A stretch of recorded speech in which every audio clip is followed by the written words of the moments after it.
पाकिस्तान में हमले के बाद भारत में अलर्ट जारी कर दिया गया है। जम्मू कश्मीर में सुरक्षा व्यवस्था माकूल है, कड़ी कर दी गई है। शीर्ष लश्कर कमांडर के मारे जाने के बाद अलर्ट है। सुरक्षा एजेंसियां और सतर्क रहने की सलाह दी गई है। तो हाल ही में पाकिस्तान में हुए आतंकवादी हमलों का असर अब भारत में देखा जा रहा है। आतंकवादी हमलों और लश्कर तैयबा के शीर्ष कमांडर जिया उर रहमान की हत्या के मद्देनजर जम्मू कश्मीर में सुरक्षा अलर्ट है। अधिकारियों ने इसकी जानकारी सुनिश्चित की। सुरक्षा एजेंसियों ने राजनीतिक नेताओं सहित सुरक्षा प्राप्त व्यक्तियों को सतर्क रहने, सुरक्षा प्रोटोकॉल का सख्ती से पालन करने की सलाह दी। इसके साथ ही सुरक्षा बलों को गश्त तलाशी अभियानों को तेज करने के निर्देश दिए गए ताकि किसी भी संभावित हमले को रोका जा सके।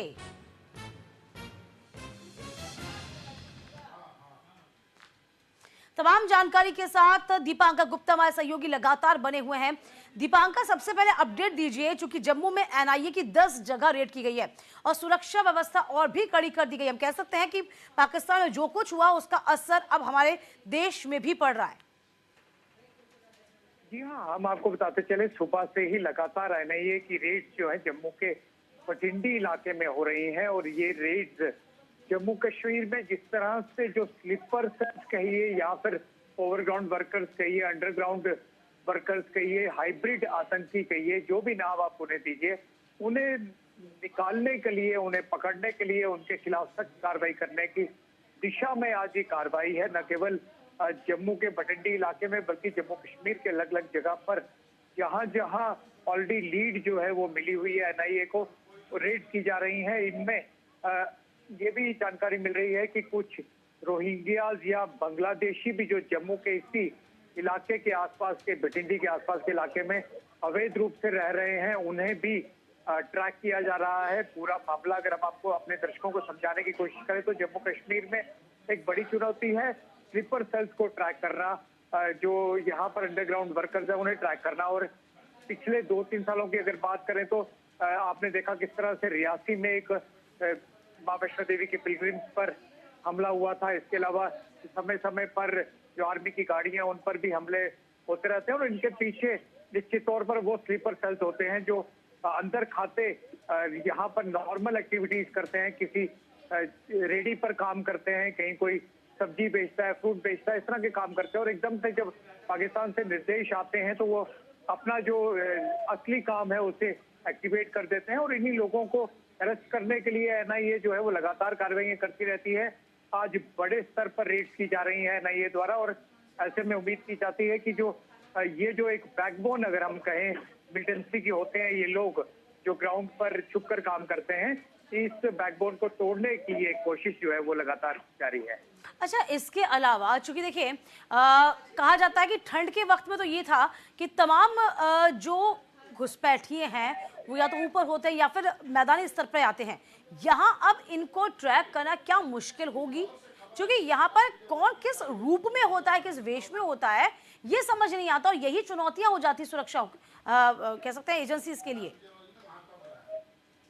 जी हाँ, बिल्कुल। देखिए, आतंकी जो बॉर्डर जब पार करते हैं तो वो निश्चित तौर पर सामने ट्रैक होते हैं, या फिर आतंकी यहाँ पर जो रहते हैं वो हथियारों के साथ होते हैं। लेकिन उनके जो अंडरग्राउंड वर्कर्स जिन्हें हम कहते हैं या फिर जिन्हें हम स्लीपर सेल्स कहते हैं, उन्हें ट्रैक करना बहुत ज्यादा मुश्किल हो जाता है। अधिकतर एक और नाम पिछले कुछ समय में सामने आया जिसे हम हाइब्रिड आतंकी कहते हैं। हाइब्रिड आतंकी वो है जो जैसे मैंने पहले भी समझाने की कोशिश की दर्शकों को कि जो एक नॉर्मल काम कर रहे होते हैं, किसी भी छोटी सी दुकान पर काम करते रहते हैं और फिर एकदम से वो उस प्लान को एग्जीक्यूट करने का हिस्सा बन जाते हैं जिससे पाकिस्तान की तरफ से दिया जाता है। और लेकिन इन लोगों को खत्म करना खुद होम मिनिस्टर अमित शाह की सीधी इंस्ट्रक्शन है एनआईए को और तमाम एजेंसीज को कि आप ये जो लोग हैं इन्हें ढूंढिए, निकालिए और इन्हें जो है इनकी एज पर लॉ इनके खिलाफ कार्रवाई कीजिए, क्योंकि जम्मू कश्मीर को अगर आतंकवाद मुक्त करना है तो इन लोगों का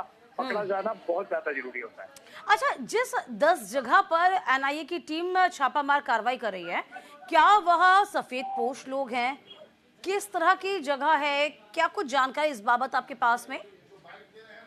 देखिए, भटिंडी का इलाका जम्मू का एक पोश इलाका माना जाता है। इसके आसपास कई जगह पर अवैध बस्तियां हैं जिनमें रोहिंग्याज रह रहे हैं, जिनमें अवैध रूप से बांग्लादेशी रह रहे हैं और लगातार यही लोग अलग अलग किस्म के क्राइम्स में इन्वॉल्व दिखते हैं। हाँ। तो ये इंफॉर्मेशन पहले जनरेट की जाती है, किस कहाँ पर रेड करनी है, किस लोकेशन पर किसे पकड़ना है, ये सारी चीजें जो है ये बैक एंड पर कार्रवाई एनआईए की तरफ से जो है वो पहले ही तैयार होती है और एकदम से, जैसे आप जानते हैं, बहुत ही प्रोफेशनल तरीके से एनआईए काम करती है और ये रेड जो है वो कंडक्ट की जा रही है अक्रॉस जम्मू कश्मीर के अलग अलग एरियाज में की जा रही हैं और ये कंटिन्यूस प्रोसेस है। अगर हम आपको याद दिलाएं तो कुछ दिन पहले भी इसी तरह की रेड जो है वो एनआईए ने की थी। जैसे किसी बंदे को पकड़ा जाता है, उससे आगे के लीड मिलती हैं, कौन कौन इन्वॉल्व है, फिर उसे पकड़ा जाता है। इसी तरह से ये सिलसिला चलता है। चलिए, बहुत शुक्रिया आपका तमाम जानकारी के लिए।